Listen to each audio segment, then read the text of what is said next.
नमस्कार. दीपक रेगे कथाकथन चॅनलवर तुम्हा सगळ्यांचं मनापासून स्वागत. तुम्ही ऐकताय पोपटराव भसे यांची प्रतीक्षा ही कादंबरी.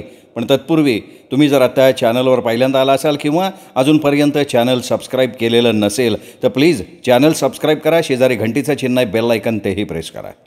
ऐकूयात पोपटराव भसे लिखित प्रतीक्षा भाग दुसरा. पुण्याहून आल्याला 2 दिवस झाले होते. देशमुखाच्या नजरेसमोर सारखी अंजना दिसत होती. सारखे तिचेच विचार मनात घोळत होते. खाण्यापिण्यावरची त्याची वासनाच उडाली होती. दिवसभर झोपाळा करकरत होता. सिगरेटी पाठोपाठ सिगरेट पेटत होती. अंजनाला कशी गाठायची हा एकच एक विचार त्याच्या मनात तांडव करत होता. दिवसभर एका जागेवर बसून शरीर आंबून गेलं होतं. रात्री 9 वाजता 4 वेळा बोलवणं झाल्यावर तो जेवायला रसोईकडे गेला. भूक नव्हतीच. बायकांच्या समाधानासाठी 4 घास बळे पोटात ढकलले, दूध घेतलं आणि लगेच तो आपल्या शयनगृहात गेला. अंगावरचे कपडे न काढता त्यांनी स्वतःला मंचकावर झोकून दिलं. तास 1.5 तास लोळूनसुद्धा निद्रादेवी प्रसन्न झाली नाही म्हणून तो उठला.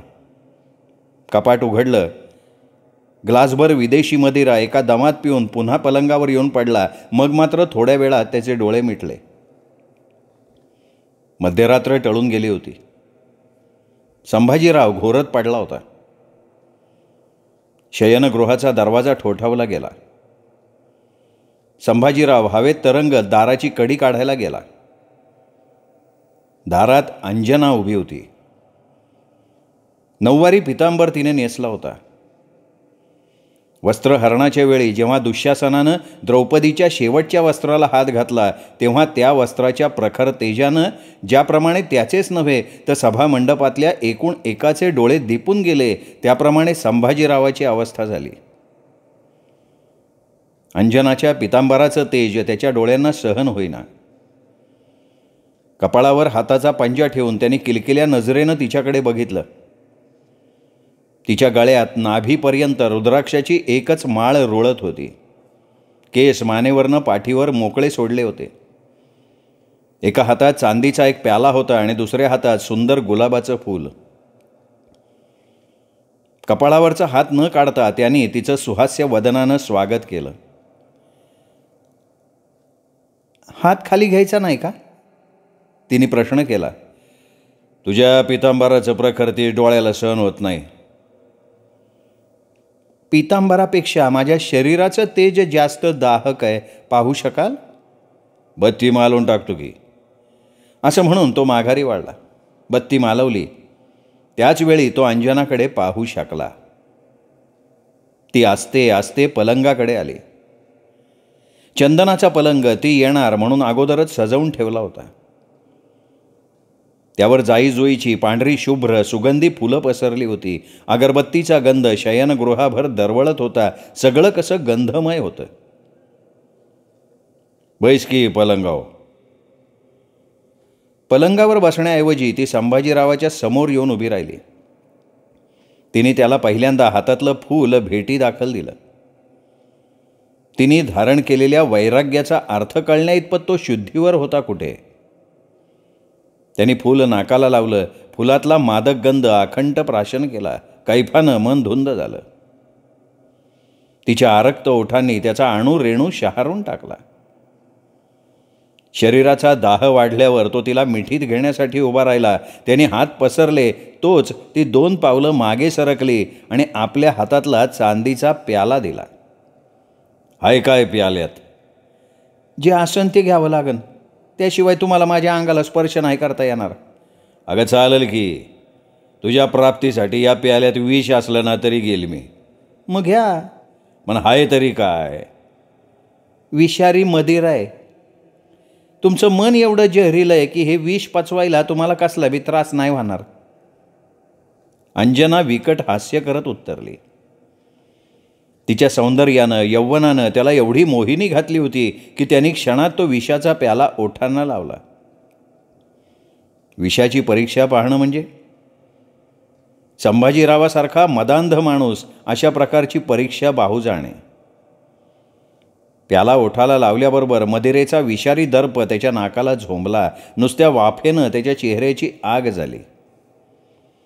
पण केवळ अंजना नावाच्या अप्सरेला लाजवणाऱ्या सौंदर्य सम्राज्ञीच्या हव्यासापायी अर्ध्या मिनिटात त्यांनी प्याला रिकामा केला आणि दुसऱ्या क्षणी तो पलंगावरनं खाली कोसळला.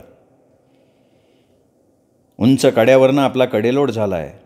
आपण खोल रसातळाला जातोय असं त्याला वाटायला लागलं. सर्वांगाची आग व्हायला लागली. खाली पडलेल्या अवस्थेत तो गडाबडा लोळायला लागला आणि मग संभाजीरावाला जाग आली. तो उठून बसला. त्याला वास्तवतेची जाणीव झाली. तो घामानं अक्षरशः चिंब भिजला होता. तो उभा राहिला. अंगातला सदरा बनियनसह काढला. पश्चिमेकडची खिडकी उघडली. गार वाऱ्याची झुळूक आत आली. काया किंचित उल्हसित झाली, पण काळजातली धडधड मात्र कमी झाली नाही. मोठं विचित्र स्वप्न त्याला पडलं होतं. स्वप्नाचा अर्थ स्पष्ट होता. इश्काचा जहरी प्याला नशिबाला ज्याच्या आला. खिडकीबाहेर डोकावत संभाजीरावाचं अंतर्मन त्याला म्हणालं, एवढं घाबरतोय कशापाय? अरे स्वप्न हे मृगजळासारखं असते. एखादी गोष्ट दिवसभर मनात गोळत राहिली की तीच घटना स्वप्नाच्या रूपाने आपल्याला दिसायला लागते. आणि हजारात नाही एखादं स्वप्न खरं ठरतं, ते बी केवळ योगानं. एखाद्या गोष्टीसंबंधी लय विचार केला तरी पण स्वप्न पडतं. मी गेले 2 दिवस फक्त अंजनाचाच विचार केलाय. तिच्या हातातल्या विषाच्या प्याल्याचा नव्हता केला. हा सारा आपल्या मनाचा खेळ आहे. स्वप्न हे निरर्थक असतात. सत्ययुगात स्वप्न खरी ठरत होती, पण हे कलियुग आहे. स्वप्न म्हणजे माणसाला वास्तवतेपासून दूर नेणारं अकल्पनातीत आणि अनाकलनीय विश्व.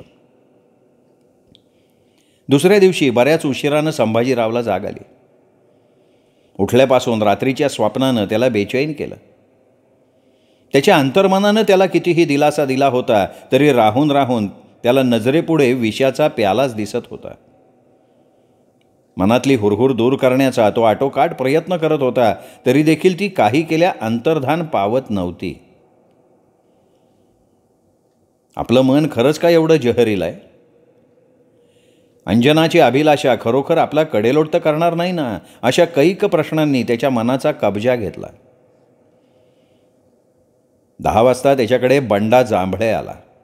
तेवढंच बरं वाटलं. बंडा बैठकीवर बसतो न बसतो तोच गणपा चहा घेऊन आला. चहा पाणी झाल्यानंतर बंडानं विचारलं, काय तब्येत बरी नाही काय? आमची तब्येत होय चांगली ठणठणी दे की. नाही, रोजच्यासारखा चेहरा दिसत नाही म्हणून विचारलं. रात्री जागरण झालं थोडंसं. काय विशेष? नाही, 2 दिवसापासून शिवा कांबळे मागं लागलाय.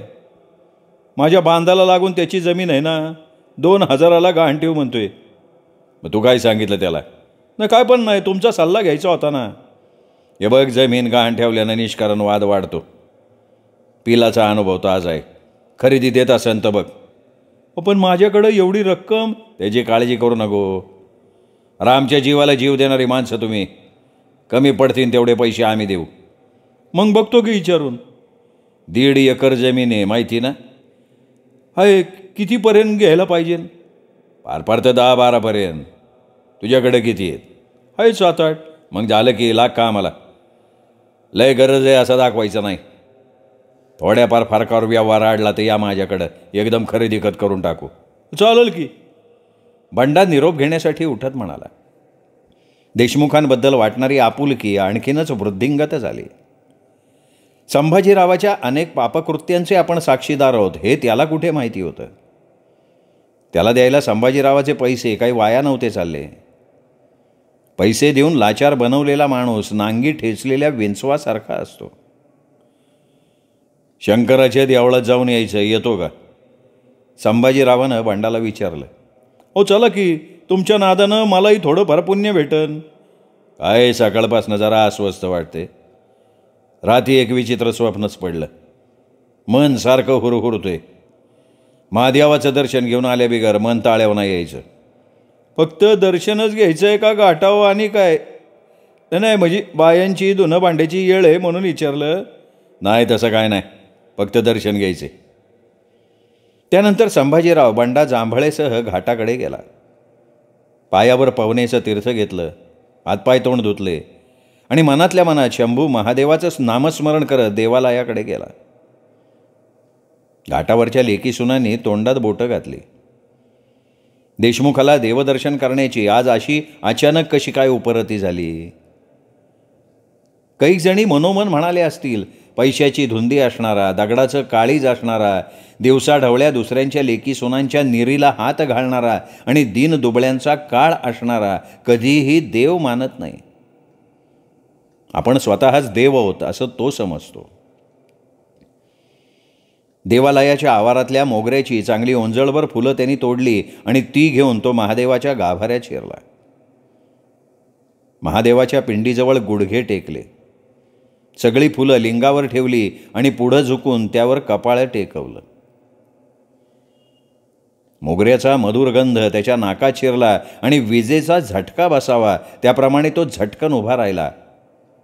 त्याचं कपाळ घामानं डबडबलं होतं, श्वासोच्छवासाची गती वाढली होती, दमेकरी माणसासारखी धाप लागली होती, डोळे विस्फारले होते.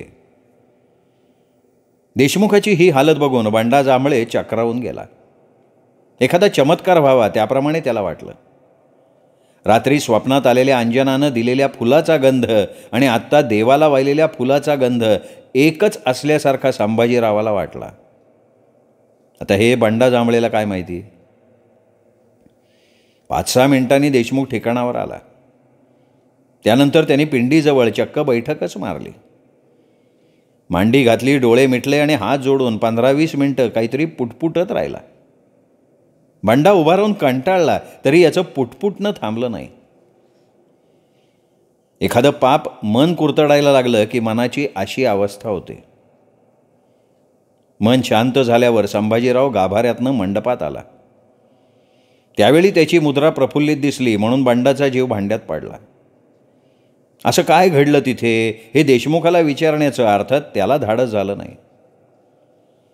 त्यानंतर रोज सकाळी 7-8च्या दरम्यान संभाजीराव महादेवाच्या दर्शनासाठी यायला लागला. देवघरातल्या देवाची पूजा अर्चा नित्यनेमानं करायला लागला. केशराचा उभा गंध कपाळावर मिरवायला लागला. गाववाल्यांच्या चर्चेला आणखीन एक विषय मिळाला. पापी माणसं स्वतःचं पाप झाकण्यासाठी काहीही करायला तयार होतात, कसलाही मुखवटा पांघरतात. एक वेळ तो अशा प्रकारानं लोकांच्या डोळ्यात धूळफेक करू शकेल, पण परमेश्वराला कसा काय फसवू शकणार? दुर्जनाच्या मुखी गोविंद, आश्चर्य आहे का नाही? सगळ्यात जास्त आनंद झाला तो संभाजीरावाच्या दोन्ही बायकांना, शेवंता आणि सुशीलेला. नवऱ्यात झालेल्या बदलाचा चमत्कार बघून पूर्वजन्मीचं आपलं पुण्य फळाला आल्यासारखं त्यांना वाटलं. ज्याच्यासाठी त्या रात्रंदिवस परमेश्वराची आळवणी करत होत्या ते. एक दिवस कुर्मगतीनं मावळत होता. असाच एक दिवस सूर्य मावळण्यासाठी पश्चिम क्षितिजावर टेकल्याबरोबर संभाजीराव गावाकडे यायला निघाला. गावाकडे यायचं म्हणजे प्रथम आडपांदीला लागायचं आणि मग उभ्या पांदीला मिळायचं. बरोबर शंकर्या होता. उभ्या पांदीला लागल्यावर संभाजीरावाला अंजनाची याद आली. भात काढणी सुरू झाल्यामुळे ती रानात येत असणार असं वाटल्यामुळे त्यांनी शंकर्याला जवळ बोलवलं. शंकरे, तो घसा साफ करून म्हणाला, काय मालक?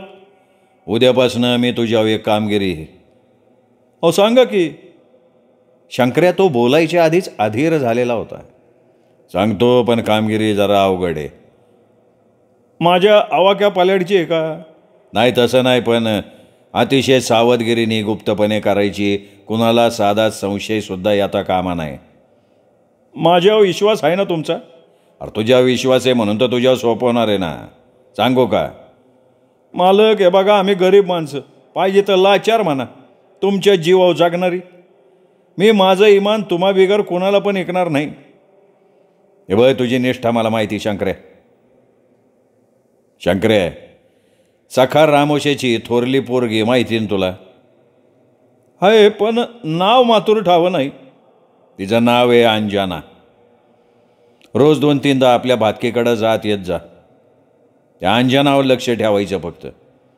ती भातकीकडं कावा येते कावा जाती, तिच्याबरोबर कोण असतं? अहो पण त्यांचा ना आपला वाकुडपणा आहे ना, म्हणून तर अडचण आहे ना. उंबरवाड्याच्या आसपासच्या दाट झाडीत तिला कुठेतरी गाठून मला सख्यावर सोड उगवायचं आहे. आलं का ध्यानात? अहो पण मालक एवढं धाडस? नंतरची काळजी तू नाही करायची रे. सगळा बंदोबस्त आम्ही करून ठेवू. सख्या इज्जतदार माणूस आहे, लेकीची बेआबरू तो चावट्यावर येऊ देणार नाही. हो पण रामूशी गप असत्यान का? आपण काय बांगड्या भरल्या का? काम फते झालं तर तुला चांगलं इनाम भेटन.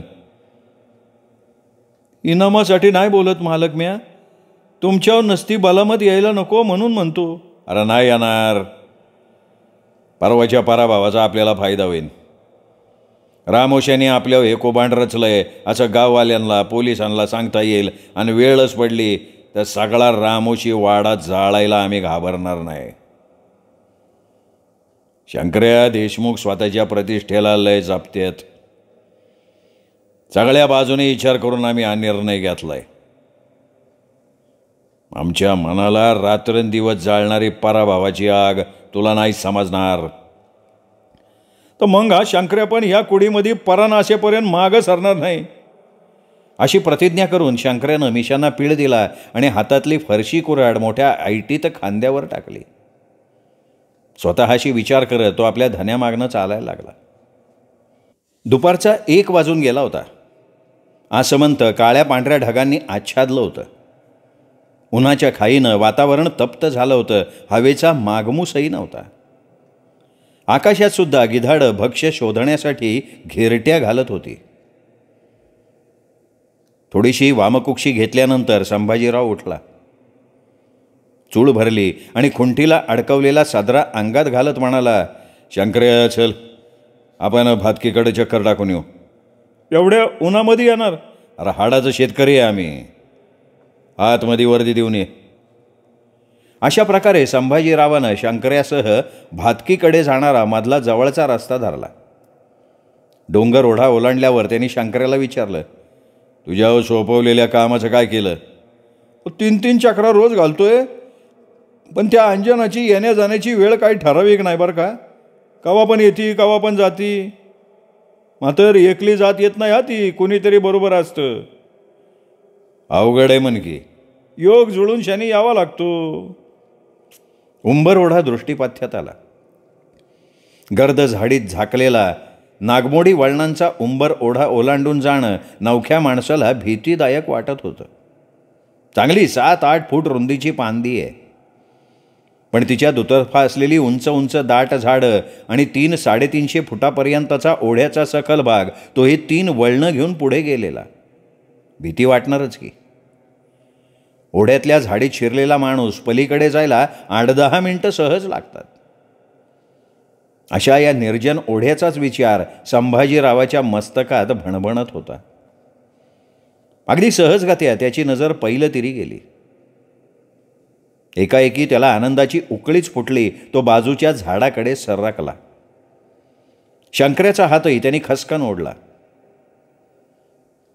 वखवखलेल्या या जमिनीवरच्या गिधाडाला शिकार दिसली होती. त्याच्यातला पाशवी सैतान सावध झाला होता. क्षणार्धात त्यांनी झटपट निर्णय घेतला. कोर्टात लागलेल्या विरोधी निर्णयानंतर प्रथमच त्याच्या मुखावर एवढी खुशी दिसत होती. त्याच्या कृतीचा अर्थबोध न झाल्यामुळे शंकर्याला आश्चर्य वाटलं. काय भानगड काय मालक? अरे ज्याच्यासाठी आमचा जीव तिळतिळ तुटत होता तीच भानगड आहे ना. पहिल्यांदा या जाडीतनं लपत छपत 5-6 कासरं पुढं जायचं. शिकार किती लांब आहे? सांगतो रे, चल लवकर. जवळजवळ ते पळतच पुढे गेले. ओढा 5-50 फूट पुढे राहिल्यावर संभाजीरावानं शंकर्याला एका मोठ्या झाडाच्या आडोशाला थांबण्याचा इशारा केला. शंकर्या म्हणाला, मालक धानी मनी नसताना. अरे हळू बोल की. सावज तावडीत सापडले. पुन्हा अशी सुवर्ण संधी येणार नाही. डोक्याचं उपरणं सोड. अंजनाबरोबर कोणीतरी लहान मुलगी दिसती. ती मुलगी तिच्या पुढं चालली. आपण त्या पुढच्या जाळीच्या आड लापणार आहोत. त्यांना अगदी समोर येऊ द्यायचं. या 2 पावलं पुढं गेल्या की आम्ही अंजनावर तुझं हे घोंगडं टाकू. तू उपरण्यानं त्या लहान मुलीचं तोंड आणि डोळे बंद करून टाकायचे. हालचाल इतक्या वेगानं व्हायला पाहिजे का त्या लहान मुलीनं आपल्याला ओळखलं नाही पाहिजे. त्या लहान मुलीला घेऊन तू याच जाळीच्या आड लपायचं. आम्ही अंजनाला घेऊन पलीकडच्या झाडीत जाऊ. काम झाल्यानंतर आम्ही पांदीला येऊ आणि आमचा इशारा झाला का तू आमच्याकडं पळत यायचं. आपण उंबरवाड्यानं वरती जाणार, डोंगर पायथ्यानं मग आपल्या हिरीकडं जाऊ. मग ते जाळी आड गेले. शंकर्यानं घोंगडी संभाजीरावांच्या हाती दिली. आपल्या डोक्यावरच्या मुंडाशाला गुंडाळलेलं उपरणं सोडलं, हातात घेतलं. दोघांनी श्वास रोखून धरले. त्या दोघी ओढा ओलांडून पुढे आल्या. लहान मुलगी पाणी प्यायला थांबल्यामुळे अंजना पुढे आली. संभाजीरावानं क्षणात आपली उभं राहायची जागा बदलली. त्याच्या दगडी काळजातला राक्षस अत्यानंदानं जणू बेहोश झाला होता. सावज कधी पुढ्यात येतोय आणि आपण त्यावर काळझडप घालतोय असं त्याला झालं होतं. दुसरा तिसरा कसलाही विचार त्याच्या मनात येतच नव्हता. अंजनाबरोबर तिची धाकटी बहीण गजरा होती. ती मागे राहिल्यामुळे पळत पळत बहिणीला गाठायला आली. त्याचवेळी एखाद्या काळासारखा हातात काळी घोंगडी घेऊन संभाजीराव देशमुख जाळी आडून पुढे आला. त्यांनी निर्घृणपणे अंजनावर घोंगडी टाकताना गजरानं बघितलं. मोठ्यानं ओरडली ती. तोच शंकर्यानं तिचं तोंड आवळलं. दिवाळीच्या ऐन मोक्यावर देशमुखानं डाव साधला. घरापुढचं अंगण तयार करायचं होतं म्हणून गजराला सोबतीला घेऊन अंजना दुपारी गावाकडे यायला निघाली होती. खरं म्हणजे सकाळपासून तिचं कामाकडे लक्ष लागत नव्हतं. मनात कसलीशी अनामिक हुरहुर लागून राहिली होती. मोठ्या जुलमानं ती शेतावर गेली होती. गजराच्या शाळेला दिवाळीची सुट्टी लागली होती म्हणून. तिने त्या नराधमाला प्रतिकार करण्याचा आटोकाट प्रयत्न केला, पण शेवटी तिची शक्ती अपुरी पडली. ती देशमुखाला ओरबाडली, चावली. त्याच्या कायम स्मरणात राहील अशी झुंज तिने दिली, पण काहीही उपयोग झाला नाही. संभाजीरावाची ताकद कैकपटीनं तिच्यापेक्षा जास्त होती. अवघ्या 10 मिनिटात तिच्या कौमार्याचा अमृत कलश सुडाच्या अग्निकुंडात दग्ध झाला. नुकतीच बहराला आलेली सुकुमार वेल अशा प्रकारे त्या नरराक्षसानं उद्ध्वस्त केली. उमलू पाहणाऱ्या सुगंधी कळीच्या पाकळ्या जणू उमळण्यापूर्वी त्यांनी कुस्करून टाकल्या. नियतीने सुद्धा अखेर डाव साधला म्हणायचा. जे अटळ होतं, ब्रह्मलिखित होतं ते घडलं. एका क्षणात अंजनाचा सारीपाट उधळला गेला. ते भीषण दृश्य बघून आकाश सुद्धा काळवंडलं. तो जगत चालक एका काळ्या ढगाआड जाऊन लपला. लतावेली थरारल्या, झाडं झुडपं हादरली, सगळी सृष्टी काळी ठिक्कर पडली. आणखीन 10-12 मिनिटांनी धरणी मातेवर गर्भगळीत होऊन निपचित पडलेली अंजना एक फार मोठा कलंक सोबतीला घेऊन उठून बसली. देशमुख, एक दिवस तुला ह्या गोष्टीचा पश्चात्ताप करावा लागेल. त्या दिवशी तू सुद्धा उन्मळून पडशील. माझा शाप तुला भोवल्याशिवाय राहणार नाही. देशमुख तिथे ऐकायला नव्हता, तरीही तिने ही 3च वाक्य मोठ्यानं उच्चारली. डोळ्यातून आसवांच्या धारा वाहत होत्या. डोळ्यासमोर अंधारच अंधार दिसत होता. सगळी सृष्टी विकट हास्य करत आपल्या भोवती गरगर फिरतीये असा भास होत होता. शरीरात त्राण राहिलं नव्हतं. ती शेजारच्या झाडाचा आधार घेऊन उभी राहिली. 5-10 पावलांवर ओढ्यातलं पाणी खळखळ वाहत होतं. आस्ते आस्ते पाय उचलत ती ओढ्याच्या काठी गेली. पाण्याचे 4-5 हापके तोंडावर शिंपले. थोडं बरं वाटलं तिला. निम्म अधिक फिटलेलं पातळ नेसत असताना तिला चिमुकल्या गजराची आठवण आली आणि तिच्या काळजात धस्स झालं. पातळाचा कासोटा न घालता, समोरचे काटे कुटे, खाच खळगे न बघता ती अनवाणी पायानं पांदीकडे पळत सुटली. भिरभिरत्या नजरेनं तिने सभोवताली पाहिलं. जीव घाबरला होता, त्यामुळे गजरा कुठे दिसेना. स्वतःच्या शरीराची विटंबना ती थोडा वेळ विसरून गेली. गजरा न दिसल्यामुळे तिचं काळीज ठिकाणावर राहिलं नाही. नेत्रातनं अश्रुधारा व्हायला लागल्या. मन आक्रंदायला लागलं. गजरासाठी परमेश्वराची करुणा भागत ती ओरडली, "अगं गजरा, कुठं आहे तू गजरा?" अंजना ऊर बुडवत खाली बसली. "देवार, काय वेळ आणली आमच्या? कोणचा अपराध घडला माझ्याकडून म्हणून तू आम्हाला ही शिक्षा दिली?" त्याचवेळी तिला ज्या जाळी आडून तिच्यावर हल्ला झाला होता त्या जाळीत बेशुद्धावस्थेत गजरा पडलेली दिसली. तिच्या तोंडाभोवती उपरणं गुंडाळलं होतं. शंकर्या घाईगडबडीत उपरणं न्यायला विसरला होता. घाईघाईने तिने उपरणं सोडलं. त्या कोवळ्या जीवाला छातीशी कवटाळून धरलं आणि धाय मोकलून ती रडायला लागली. गजराच्या गोबऱ्या गालाचे पटापटा मुके घ्यायला लागली. तिच्या मुखावर अश्रूंचं सिंचन करायला लागली. त्या वर्षावानं थोड्या वेळानंतर गजरा शुद्धीवर आली. अंजनाताईला सुखरूप असल्याचं चिमुकल्या गजरानं बघितलं आणि ताई असं म्हणून तिने अंजनाला रडत मिठीच मारली. थोड्या वेळानं तिला हाती धरून अंजना उठली. कासोटा घातला. उपरणं उचललं. त्याला हात सुद्धा लावू नये असा क्षणभर तिच्या मनात विचार आला, पण तिने ते बरोबर घेतलं. गजराला ओढ्यावर घेऊन गेली. तिला पाणी पाजलं. तिचे हातपाय तोंड धुतले. कलंकित पदरानं तिचं तोंड पुसत अंजना गजराला म्हणाली, "गजरा, एक ध्यानात ठेव, ही गोष्ट कुणाला बी सांगायची नाही, माझी शपथ आहे तुला. आणि तू मोठी झाल्यावर या गोष्टीचा सूड घेशील ना माझी बाय? तुझ्या अंजना ताईची शेवटची इच्छा पुरी करशील ना? ताई, मी घेईन सूड, तू रडू नको. मी मोठी झाल्यावर घेईन सूड. तू घरी चल लवकर, मला भ्या वाटते."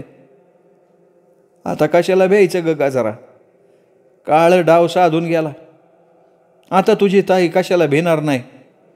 प्रत्यक्ष यमदूत आला ना तर त्याला सुद्धा तुझी ताई घाबरणार नाही." अंजनाच्या बोलण्याचा गजराच्या बालमनाला अर्थबोध झाला नाही. अंजनानं आपल्या चपला शोधायचा प्रयत्न केला, पण एकच सापडली. दुसरी सापडेना. म्हणून सापडलेल्या चपलेला ओढ्याकाठी भिरकावून विषण्ण मनानं ती गावाकडे यायला निघाली. गाव येईपर्यंत आसवांच्या धारा वाहत होत्या. सगळं संपल्यासारखं वाटत होतं. जगण्यातली मौजच संपली होती. घरी यायला त्यांना 3 वाजले. दुसरा दिवस उजाडला. आकाश काळवंडलेलंच होतं. एखादा काळा ढग सकाळी फुटतो का काय असं वाटत होतं. सगळं जग जागं झालं होतं. नित्याचे व्यवहार सुरू झाले होते. पाखरं चारा पाणी शोधायला लागली होती. अपवाद होता फक्त अंजनाचा. कासराभर दिवस वरती येऊन सुद्धा तिला जाग आली नव्हती. एरवी भल्या पहाटे उठणारी लेक अजून कशी उठली नाही म्हणून रखमाबाईंना म्हणजे तिच्या आईला काहीसं आश्चर्य वाटलं. लेक कालपासनं कुचंबली आहे. रात्रीसुद्धा 4 वेळा आग्रह केला पण जेवायला उठली नाही. अंजना म्हणत रखमाई तिच्या जवळ गेली. आणखीन 2 हाका मारल्या तरी हू नाही का चू नाही. मग तिने अंजनाच्या अंगावरची गोधडी ओढली. अंजनाची अजिबात हालचाल जाणवली नाही. काळजाला धक्का बसला. कपाळावर हात ठेवून ती माऊली अंजनाला हाका मारत बोलवायला लागली. पाहते तर तोंड फेसाळलेलं. थरथरत्या हाताने तिने आपल्या पोटच्या गोळ्याचे हात पाय पोट चाचपून बघितलं. लाडक्या लेकीला जाग करण्याचा प्रयत्न विफल ठरला. सगळा कारभार आटोपला होता. अंग थंडगार पडलं होतं. अंजना काळझोपेच्या स्वाधीन झाली होती. तिची जीवनज्योत मध्यरात्रीच्या गर्भात कधीतरी मालवली होती. आपला कलंकित देह पुन्हा त्या गिधाडाच्या दृष्टीला पडू नये म्हणून तिने स्वतःला संपवून टाकलं होतं. तिने आपल्या आत्म्याची विटाळलेल्या देहापासनं कायमची सुटका केली होती. जगावं असं तिला वाटलंच नाही. आजपर्यंत जेवढी म्हणून तिने स्वप्न पाहिली होती त्यांच्या मौक्तिक माळा देशमुखानं अचानक पायदळी तुडवल्यामुळे तिला मृत्यू जवळचा वाटला. उभी हयात करपलेल्या देहाच्या आगडोंबात जळत राहण्यापेक्षा तिने मृत्यूला प्रेमानं कवटाळलं. सखा रामोशाच्या घरात अंजना अशी मोठ्यानं आर्त किंकाळी निनादली. रखमाच्या आक्रोशानं घराच्या छपरावरची कौलंसुद्धा हादरली. त्याबरोबर सारी रामोशांची वस्ती सखाच्या घराकडे धावली. घरात एकच हल्लकल्लोळ उडाला. सखा, रखमा, सत्या, लाखू अंजनाच्या देहाला कवटाळून आकांत करत होते. अंजना अशी अचानक या दुनियेला सोडून कशी काय गेली म्हणून सगळ्यांना अतीव आश्चर्य वाटलं.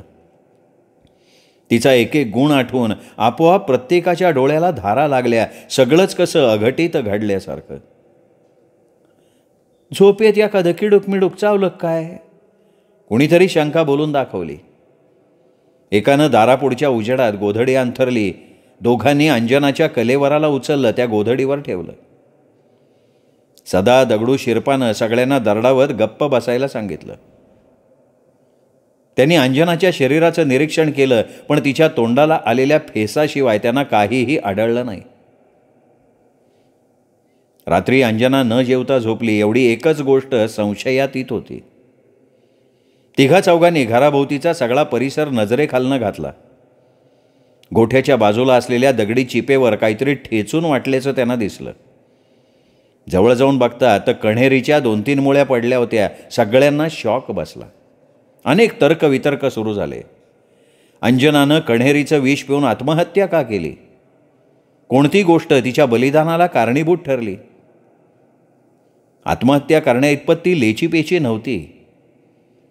नाकासमोर जाणारी अंजना, स्वतःच्या पावित्र्याला जपणारी अंजना, कुणाच्या अध्यात मध्यात नसणारी अंजना, मधाळ गोड स्वभावाची अंजना, कुणाचा ब्र शब्द ऐकून न घेणारी अंजना, आईबापाची लाडकी गोड स्वभावाची अंजना, भावांची आवडती बहीण अंजना. कुणाची नजर लागली आपल्या अंजनाला? उंबरओढ्यात कण्हेरीची अनेक झाडं आहेत. तिने मुळ्या आणल्या कधी, वाटल्या कधी, खाल्ल्या कधी, सगळं परमेश्वराला माहिती. तिच्या आईवडिलांचा, भावांचा विलाप काही केल्या थांबत नव्हता. रामोशांची सगळी वस्तीच हपकून गेली होती. सगळ्यांच्या तोंडचं पाणी पळालं होतं. साऱ्या वस्तीचीच नव्हे तर सगळ्या गावाची ती आवडती होती. अर्ध्या वाटेतून जायचं होतं म्हणून तिने अगणित गुण केले होते. सखाचं सांत्वन करण्यासाठी तासाभरात सगळा गाव लोटला. बाया, तरुण, तरुणी यांनी सगळं अंगण फुलून गेलं. नेमकं काय घडलं असावं? प्रत्येकजण आपल्या परीनं मनाशी विचार करत होता. अनेकांच्या डोळ्यातनं अश्रू ओघळत होते. अंजना मात्र प्रसन्न चित्तानं चिरनिद्रा घेत होती. माणूस सगळ्यात जास्त मृत्यूला घाबरतो ही उक्ती तिने खोटी ठरवली होती. सुखदुःखाच्या सीमा पार करून ती केव्हाच परमेश्वराच्या चरणी गेली होती. बलिदान करताना कोणाच्याही दुःखाचा विचार तिच्या मनी आला नव्हता. गडबड, गोंधळ, आक्रंदनाला सीमा राहिली नाही. पण अंजनाच्या कलेवराला काय त्याचं? 10 वर्षांची गजरा मात्र एका कोपऱ्यात बसून या गोंधळाकडे निरागसपणे बघत होती. आई, बा, भाऊ हे ताईच्या गळा पडून रडत होते म्हणून तिच्याही डोळ्यात आसवं येत होती. तिच्या बालमनाला काही उलगडाच होत नव्हता. आपली ताई का झोपली आहे? लोकांनी तिच्या भोवती एवढी गर्दी का केली आहे? ही सगळी माणसं का रडतायत? तिच्या बालबुद्धीला न सुटणारे हे प्रश्न. कालचा उंबरओढ्यातला प्रसंग तिच्या नजरेपुढे नाचायला लागला. अंजनाताईंनी आपल्याला का शपथ घातली आहे? उंबरओढ्यातच काहीतरी घडलंय, त्याशिवाय अंजनाताई आपल्याला छातीशी धरून रडली नसती. गजराकडे कुणाचंही लक्ष नव्हतं. ती कुणाच्या खिसगणतीत सुद्धा नव्हती. 1 वाजता पुण्याहून अंजनाची मावशी, काका आले. शेजारच्या गावातल्या 2 आत्या आल्या. सगळे सोयरे गोळा झाले. सगळी तयारी झाली. 1:30 वाजता सगळ्यांनी भरल्या कंठानं अंजनाला शेवटची आंघोळ घातली आणि मग लगेच तिची अंतिम प्रवास यात्रा सुरू झाली. लेकीपुढे मडकं धरून चालण्याची बापावर आणि लेकीला वारा घालण्याची आईवर वेळ आली. अंत्ययात्रा 50-60 फूट गेली असेल नसेल तोच गावचे पोलीस पाटील धावत आले. अंत्ययात्रा थांबवण्याची त्यांनी सगळ्यांना खूण केली आणि सखाजवळ जाऊन ते अपराधी स्वरानं म्हणाले, सखाभाऊ, ही पोलीस केस आहे. प्रियताची अशा प्रकारे आपल्याला परस्पर विल्हेवाट नाही लावता येणार. पाटील, ही गोष्ट कुणाच्याच लक्षात आली नाही, पण आता अंत्ययात्रा सुरू झाली तर आहे ना. नाही, ते सगळं खरं आहे, पण कायदा काय सांगतो सांग. नाही, काय सांगत असला तरी लेकीच्या देहाला आता आणखीन डागण्या द्यायच्या नाही मला. माझा कुणाव कसला बी आरोप नाही, त्याचा काही फायदा बी नाही. आकस्मिक मृत्यू अशी नोंद करून टाका पाटील, मी पाया पडतो तुमच्या. भाऊ, तुमचं म्हणणं मला पटतंय, पण कुणी चुगली केली तर तुम्ही खांब ठोकरायला पाहिजे, नाही तर माझी पंचायत होईल. पाटील, तुमच्यावर नाही येऊ देणार काय. थांबलेली अंत्ययात्रा पुन्हा सुरू झाली. सूर्य माथ्यावरनं ढळला होता. काळवंडलेलं वातावरण निवळलं होतं. त्यामुळे सूर्यानं 12 डोळे उघडल्यासारखे वाटत होते. रणरणणारं ऊन मी म्हणत होतं. अंगातनं घामाच्या धारा वाहत होत्या. सुगंधी रंगीबेरंगी फुलांबरोबर अंजनावर स्तुतिसुमनांचा वर्षाव होत होता. त्या रूपसुंदर सद्गुणी तरुणीसाठी तिच्या कलेवरामागून चालणारा जनसमुदाय हळहळत होता. महानिर्वाण यात्रा हळूहळू घाटाकडे सरकत होती आणि गजरा अंजनाताईच्या ताटीवरल्या निर्जीव देहाकडे बघत सर्वांच्या मागून एकटीच अडखळत चालली होती आपल्या ताईची बोळवण करण्यासाठी.